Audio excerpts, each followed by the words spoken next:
J'espère que vous allez moultement bien. Excusez-moi. J'ai faim, j'ai pas pris un cachet. Bref. Comme d'hab, hein. C'est toujours la même chose. Alors, il est 12h20. C'est pas la grande forme. Pour être tout à fait honnête, c'est pas la grande forme. Depuis 2-3 jours. En fait, depuis consciemment 2-3 jours, inconsciemment, je sais pas depuis combien de temps ça fait que c'est pas la grande forme. Le soir, et là ça fait 2-3 jours du coup que je le remarque, le soir j'ai mais le soir genre vers 21h, quelque chose comme ça, j'ai une forme, c'est pas d'anxiété, de stress, je sais même pas comment dire ça, je sais même pas si c'est ça. En fait, pendant des années, dès que je me mettais à stresser, mon corps me déclenchait une douleur très particulière.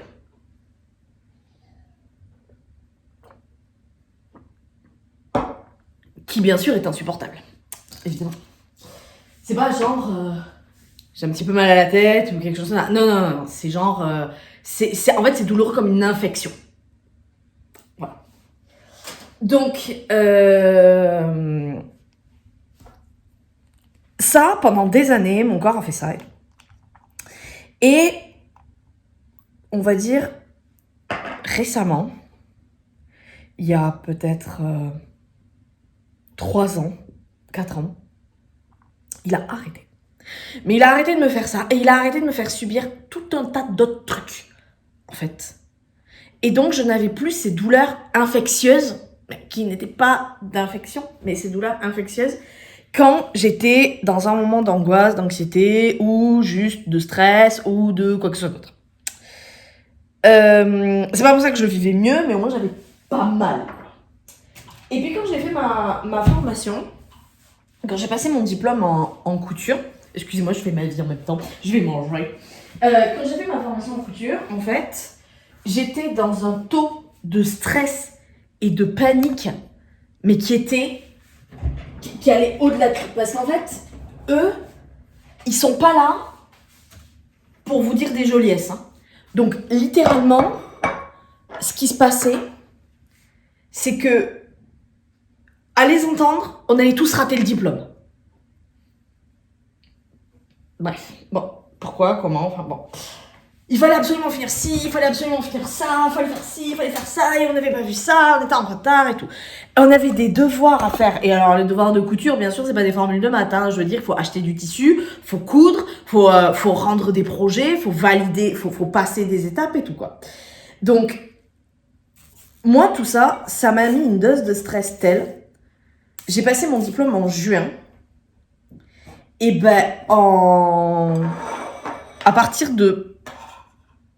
Ouais, après le stage de février. On a eu un stage en février. Après le stage de février, donc c'était mars, on a repris en mars, j'étais obligée de sortir entre midi et 2. En fait, je remontais une rue et il y avait une énorme place où il y avait le tram et tout. Je m'asseyais sur un banc et j'avais pas faim. Je passais une demi-heure à méditer. J'avais une application de méditation et je passais une demi-heure à méditer. Et alors, moi, la méditation, ça a beaucoup d'effets sur moi. Genre, mais vraiment énormément. Ça me rassure, ça me calme. J'arrive à reprendre le contrôle, en fait. Et, pardon, vous voyez peut-être la fumée du riz. Et en fait, j'étais obligée de sortir et de me dire, ok, là, tu te calmes, en fait. Là, il faut que tu te calmes. Et alors, d'aucuns me diront, waouh, attends, t'arrivais à méditer sur une place publique et tout? Oui. À méditer, et même des fois je m'endormais, mais enfin bref, ça voilà. Mais bon, j'avais rien sur moi en fait, j'avais tout à l'école, donc je m'en fichais en fait. J'avais juste mon portable, mes écouteurs, qu'est-ce que je devais avoir? Non, bah rien d'autre en fait, parce que tout était à l'école, donc en fait je m'en fichais, et du coup forcément, vu que c'était février-mars, peu les savait, hein. Et en fait j'ai fait ça jusqu'au diplôme. Et le soir, je tremblais, et j'avais des poussées de fièvre, à cause du stress et tout. C'était insup. J'ai jamais vécu ça de toute ma vie. Ça a été les quasi 6 mois les plus durs, les plus difficiles et les plus horribles de toute ma vie. Toute proportion gardée, le pays n'est pas en guerre. Mais moi, j'étais en détresse intérieure terrible. Et ça, je me suis dit, plus jamais tu te laisseras vivre un truc pareil. Parce que c'était trop, en fait. Et je vous tourne en même temps, si je suis pas sympa. et je me suis dit, non, parce que là, c'était trop, c'est pas possible et tout, machin. Bon. Le diplôme étant passé, moi, j'ai fait ma vie. Donc, c'est-à-dire que j'ai passé des entretiens d'embauche. J'ai été prise dans l'entreprise où je suis actuellement. Et puis après, en fait, voilà, tout ça s'est passé. Et je n'ai pas de stress particulier en ce moment. Je n'ai pas de délire où je vais mal ou quelque chose comme ça. Mais le soir, j'ai ces espèces d'infections, poussées de fièvre qui reviennent depuis 3-4 jours. C'est pas autant qu'à l'époque, parce qu'à l'époque je tremblais, il fallait que je m'endorme vite et tout, et le lendemain ça passait plus ou moins, c'était l'enfer. Là non, pas du tout, ça n'a rien à voir. Mais, je sais pas, il y a un truc qui gratte, je sais pas pourquoi. Je ne sais absolument pas pourquoi. Oui, alors j'ai pas les cheveux gras, je viens de sortir de la douche. et c'est chiant, en fait, pour être tout à fait honnête, c'est chiant. Et donc, j'ai pas vraiment cherché la cause, parce que pour moi, il n'y a pas de cause. Enfin, pour moi, la seule et unique cause, elle est psychoso. Pour moi, c'est psychosomatique. Tout ça, et de toute façon, mes médecins m'ont toujours dit, quand j'étais allée les voir en mode « Ah là là, j'ai une infection ». En fait, ils me disaient « Il n'y a rien, il n'y a pas de bactéries, il n'y a rien, on peut rien faire ». Ils me faisaient faire des analyses de tous les côtés, ils me disaient « T'es en super santé ». Et je dis « Ah ok, d'accord ». Et là, ma doc, il y a pas mal de temps, m'avait dit « Non, mais en fait, c'est psychosomatique, ma vieille ». Bon, et du coup, je m'y suis résolue et je me suis dit « Bon, écoute, il faut que tu t'arrives à autosuggérer à ton système ». que voilà, il faut qu'ils se détendent. Il faut qu'ils se détendent vénère. Parce que ça va pas du tout. Je suis désolée, je vous prends complètement à l'arrache. Hein. Et donc, je me suis dit, à partir de là, il faut vraiment faire quelque chose là-dessus. À l'époque, j'avais un compagnon avec qui je suis restée un petit paquet d'années, qui comprenait tout à fait ces états de stress et d'anxiété parce que lui, en fait, ça se voyait physiquement, en fait, sur son visage, sur son cuir chevelu, sur certaines parties de son corps, en fait, et de préférence visible, évidemment, parce qu'à chaque fois, il me dit, oh là là, je suis dégueulasse, j'étais là, mais non. Et en fait, il me massait. Il me rassurait, puis... Alors, je trouve, personnellement, qui qu'on soit, qui que l'on aime, on s'en fout, À ce stade-là, je parle vraiment de humain à humain. Quand t'es dans le mal, et que tu te retrouves dans des bras dans lesquels tu te trouves à la fois en sécurité, à la fois protégé, mais pas forcément viril et tout, on s'en fout, ça. Juste d'autres bras humains qui t'apportent de l'amour et tout. Ça va mieux, en fait. Et c'est là où tu te rends compte que la plupart des choses sont psychoso, en fait, tu vois. Et où tu te dis, ah ouais, gros travail à faire. Ouais. Travail que j'ai commencé d'art. Parce que je me suis dit, en fait, je peux pas vivre comme ça. Je peux pas vivre comme ça, je peux pas me permettre de me mettre dans cet état, etc., etc. Et là... j'arrive à beaucoup mieux le gérer. Alors, je ne comprends pas la cause. Je ne sais pas ce qui me fait ça. Mais, bon. En tout cas, je suis dans cet état. Et, parce que, that's the point. Tout ça, c'était l'introduction. Vous allez vous dire, oh là là, mon Dieu, ça fait déjà 10 minutes qu'elle nous introduit quelque chose. Mais, vous savez, je vous avais parlé que j'étais victime de TCA, donc de troubles du comportement alimentaire. Et du coup, dans ce genre de moment, ça revient. Alors, ça revient dans 2 formes. Soit j'arrête de m'alimenter, soit je me suralimente. Mais quand je dis je me suralimente, par exemple, cet hiver, j'étais pas ici, vous vous rappelez, j'étais dans une maison et tout machin, comme vous avez pu voir dans les autres vidéos si vous les avez vues évidemment. Et en fait, allez, je vais être gentille, je vais dire de août, allez, je vais dire de août à mars, je suis sympa. Je me donne de la marge. J'ai pris environ 10 kilos. Et alors, dans ces 10 kilos, il y a du poids que j'avais perdu parce que quand j'étais en formation, j'étais tellement fatiguée, je mangeais plus assez, donc j'avais déjà perdu 6 kilos. Donc en gros, j'ai repris les 6 kilos et j'en ai pris 4 de plus. En gros, c'est ça. Et mais bon, si j'avais pu garder les kilos perdus, j'aurais été contente parce que c'est pas comme si il m'en manquait des kilos, quoi. Et en fait, le truc, c'est que mon TCA, j'en reparlerai mieux dans une autre vidéo. Donc, soit je m'alimente pas, soit en fait, je suis insatiable. Mais littéralement. Alors, non seulement je suis insatiable, mais en plus, je suis obsédée par la bouffe. Tout ce qu'il va y avoir... Alors, je ne mange pas les aliments crus. Je précise, parce qu'il y en a, leur TCA, ils se mettent même à bouffer les pâtes crues. Moi, non, je ne mange pas les aliments crus. Par contre, t'inquiète que je vais me prendre le temps de me les faire chauffer. Et de me les faire chauffer d'une manière où je prendrais une bonne poignée de spaghettis, quoi. Alors que, normalement, c'est même pas 100 grammes. Enfin, c'est rien du tout, quoi. Normalement, c'est 3 cuillères à soupe, grand maximum. Et dans ces périodes de stress, souvent, je sens que je suis insatiable. Et soit je l'anticipe, parce que je le sens arriver. Et donc, j'essaie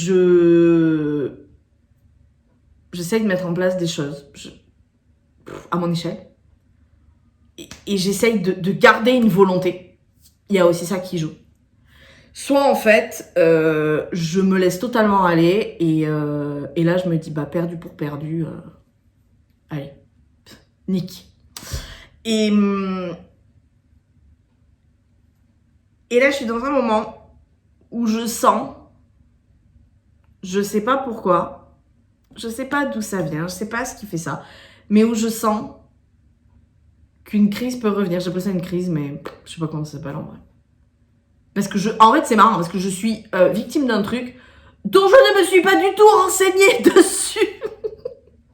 Je connais même pas les termes. Mais en fait, il y a plusieurs choses chez moi qui me disent là, tu vas avoir une crise. Mon image est complètement dévaluée. Je me supporte plus, je peux plus me voir. Je me trouve grosse et ignoble. Je trouve que toute cette graisse, je serais prête à prendre un couteau et à m'entailler pour l'enlever. Enfin, c'est horrible. Je le fais pas, mais je le fais pas par volonté extrême, mais il y a des fois, j'ai bien eu envie de couper certaines parties. Sachant que ça ne réglera rien, je finirai juste à l'hôpital et c'est tout. On est absolument d'accord. Oui, c'est pas comme si je le savais pas. Et en fait, donc il y a ça, d'évaluation de l'image, une dysmorphophobie, mais alors, comme jamais, je me vois plus grosse que jamais. Je me vois énorme. En fait, je me vois énorme, je regarde mes vêtements, je me dis je rentre dans rien. Je regarde mon armoire, je regarde mes vêtements, je me dis je rentre dans rien. Alors que des fois où j'avais pris du poids, mais moi je me sentais t'inquiète que les vêtements j'y rentrais dedans. Mais je sais pas pourquoi ça me fait ça. Et ensuite, vient avec le fait que je n'ai plus envie de faire d'efforts au niveau de la bouffe. D'habitude, j'essaye de manger équilibré. Vous voyez là, hop. Et je rajoute une tranche de jambon. Et en fait, je fais en sorte d'essayer de pas trop grignoter, etc. Là, je n'ai rien à foutre. Pour vous dire un exemple. Quand j'étais dans la maison, en fait, à mon travail, il y a une machine à conneries. On met des sous et puis il y a de la bouffe qui tombe. et en fait, il y a le meilleur rapport qualité-prix dans ces conneries, parce que j'ai quand même regardé, c'est les Oreos. Et donc, du coup, en fait, je mangeais des Oreos. Et puis, au bout d'un moment, je me suis dit, enfin, arrête de mettre de l'argent dans cette machine-là. Achète-toi des Oreos, stocke-les dans ton casier, parce qu'on a un casier, tu vois. Stocke-les dans ton casier, et puis j'ai un travail de bureau, donc mon casier, il est à 2 mètres, j'y vais quand je veux, quoi. Et ça te coûtera vachement moins cher, en plus. Alors là, tout de suite, j'ai un peu honte, mais je vais vous le dire quand même, parce que ça fait partie de moi. Il y avait une promo sur, vous savez, des Oreos sous marque à Intermarché, parce qu'à côté de la maison, il n'y a qu'un Intermarché. Je me suis dit, putain, nickel, je vais en acheter. Genre, le paquet de, je crois que c'était 10 Oreos, peut-être 10, 12, 15, je sais pas, mais c'était un long tube, en fait, avec tous les Oreos, comme ça. Il est à 80 centimes, 80 ou 90 centimes. Incroyable. J'en ai pris 10. Alors, oui, c'est beaucoup. Déjà, de base, sans TCA, c'est beaucoup. Je suis d'accord. Mais moi, ce que je me suis dit, c'est que j'en ai pris 10, sachant que j'en mange même pas un par semaine. Ça doit me faire 2 semaines. Et encore, franchement, j'en aurais pour pas mal de temps. Ça, c'était peut-être vers octobre, peut-être novembre. Et oui, mais j'étais en crise. Donc les Oreos. Et il m'a fallu... Non, j'avais un peu de télétravail. Peut-être c'était en janvier. Non, j'avais du télétravail, donc je sais plus. Mais en tout cas, c'était entre novembre et janvier. Et en fait, genre, je les ai achetés vendredi soir, samedi, dimanche, week-end. Lundi, j'étais en télétravail. Mardi, il n'y avait plus de paquet. Terminado. C'est pour ça que je vous dis, je suis pas étonnée d'avoir pris du poids. Mais il fallait que je mange jusqu'à m'en faire vomir, en fait. Je ne vomissais pas, mais je sentais la nausée. Et là, je me suis dit, ok, là, je m'arrête. Et là, je me dis, putain, mais plus jamais je veux revivre ça. Parce que c'est terrible, en plus, parce qu'en soi, on a beaucoup de culpabilité. En plus, ça nous aide pas sur l'image. C'est un cercle vicieux. Et là, je me dis, il faut que j'arrive à couper quand ça arrive. Que j'appréhende ça. Et que j'arrive à couper quand ça arrive. Et là, je sens que ça arrive. Donc, en fait, ce que je fais... vous l'avez peut-être vu tout à l'heure. Je vous remonte.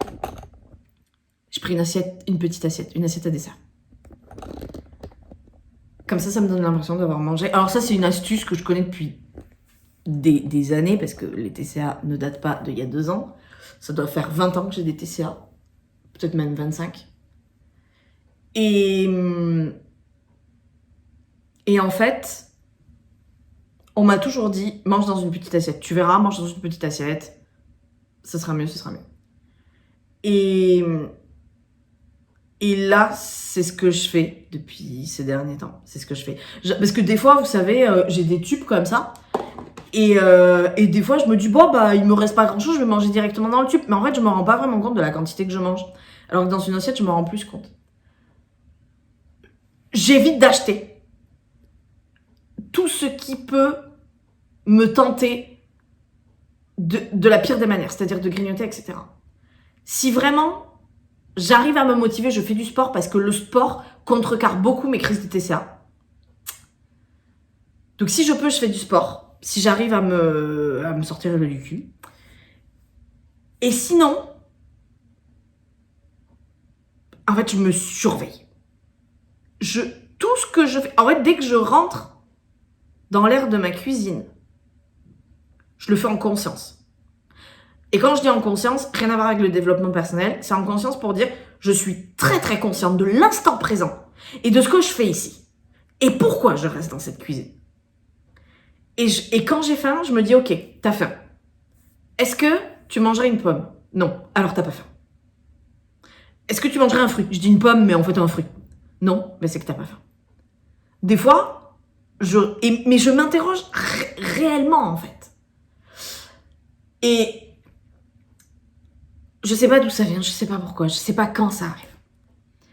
Et en fait, au bout d'un moment, ça passe. Et je me félicite parce que j'ai survécu. Et je le sens, et je le ressens vraiment comme ça. J'ai survécu. Et des fois, je craque, ça finit par passer. Et je suis désespérée parce que je repars encore de plus loin que j'étais à l'origine. J'en peux plus. Et donc là, je suis à un... Alors, là, j'ai perdu du poids. Mais avant, on va dire en mars, quand je suis revenue dans mon appart, j'étais à un poids... J'ai jamais fait ce poids-là. J'ai jamais fait ce poids-là. Et en fait, je me suis remise au sport. Je me suis remise à traquer mon alimentation, mon hygiène de vie, en fait. Et là, je veux pas céder, je veux pas craquer, parce que déjà, c'est que le début, donc je ressens pas ça comme quelque chose de très oppressant. Mais en plus de ça, tout ce que je fais depuis mars, depuis que je suis revenue, je veux pas le foutre en l'air en 10 jours, en fait. Donc, je me surveille. Et vraiment, des fois, c'est dur, parce que, par exemple, ce matin, j'avais faim, pas faim. J'avais pas faim quand je me suis levée. Pendant 1h30, j'ai pas eu faim. Après, j'ai eu un petit peu faim, et sauf que j'ai vu qu'il était même pas 10h. Je me suis dit, bah, tu vas pas manger. Et en fait, je me suis dit, il faut que tu fasses quelque chose. J'ai de la chance. J'ai fait un jeu. En plus, j'ai joué avec un ami, tout super bien. J'ai fait un jeu. Et à un moment, je me suis dit, ah, là, quand même, j'ai vraiment faim. Et j'ai regardé, il était midi moins le quart. Super. Je me suis dit, bon, ben, super. Et en fait, il faut aussi que j'arrive à me dire, là, j'ai faim parce que je m'ennuie, ou parce que j'ai rien à faire de stimulant. Et j'ai vraiment faim. En fait, c'est ça. Et putain, c'est dur. Et c'est super dur. Mais j'essaye de ouf parce que déjà que je bouge pas beaucoup, je suis très sédentaire. Si en plus je mange, oh, c'est terrible. Je mange trop, je veux dire, je me suralimente.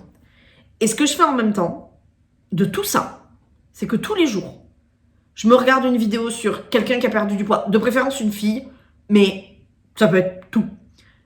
Soit des gens qui sont en train de perdre du poids, soit ceux qui ont perdu du poids, soit ceux qui ont pris et qui ont fini par perdre. Enfin, vous voyez, qui racontent leur histoire. Et en fait, j'essaye très régulièrement, en tout cas plusieurs fois par semaine, de me regarder une vidéo comme ça parce que c'est une vidéo leitmotiv. Et ça aussi, ça enterre un peu mes TCA. Et en tout cas, la crise qui vient. Et du coup, je me dis, ouais, je suis sur la bonne voie, je mets plein de jalons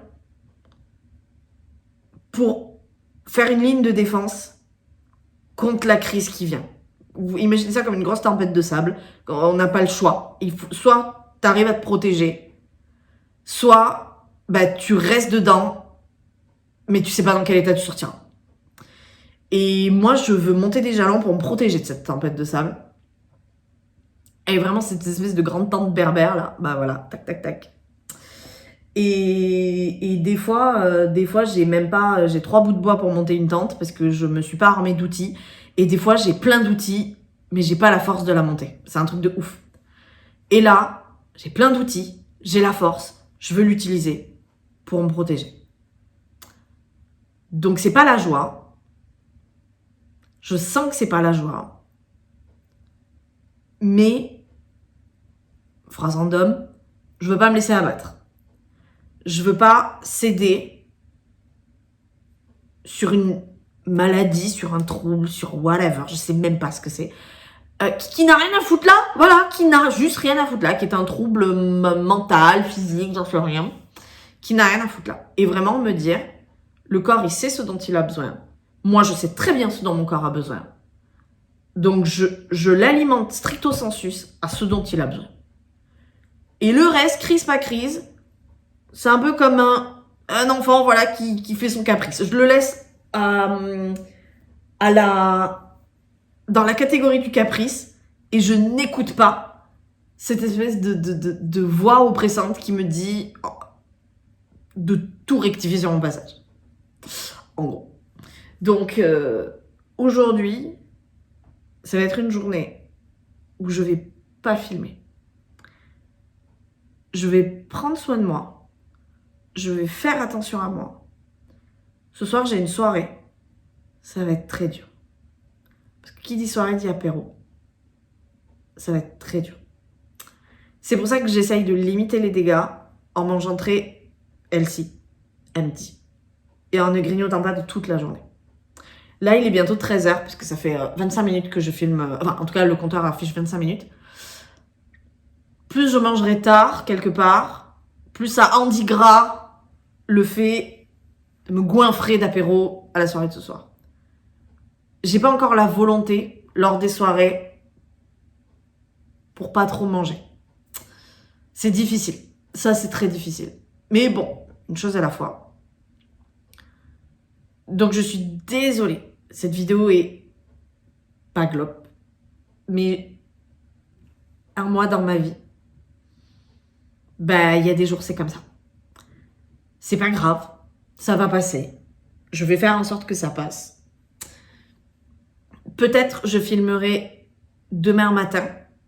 À la base, je m'étais dit, je vais tricher, entre guillemets, mais en vous le disant. Et je vais filmer la vidéo d'aujourd'hui et je vais filmer la vidéo de demain, vu que demain, je peux pas filmer. Sauf que le truc, c'est que un mois dans ma vie, c'est pas ma vie. Ma vie de demain, c'est d'être occupée toute la journée. Donc, si j'arrive à vous filmer un peu le matin, c'est ce que je ferai. Sinon, un peu le soir, il n'y a pas de souci. En tout cas, je ferai tout pour faire un peu de film. Mais aujourd'hui, je vais m'arrêter là. Ce qui est sûr, c'est que on reprendra ce week-end. Si je ne suis pas arrivée à filmer demain, on reprendra ce week-end sans problème. Et je serai au rendez-vous. Ok ? Sur ce, je vous souhaite une très bonne journée. Si on ne se voit pas d'ici samedi, bah du coup, bonne fin de semaine. Profitez bien. J'espère que vous faites le pont, voire même l'aqueduc.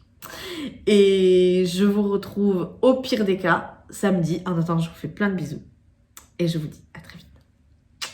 Bisous!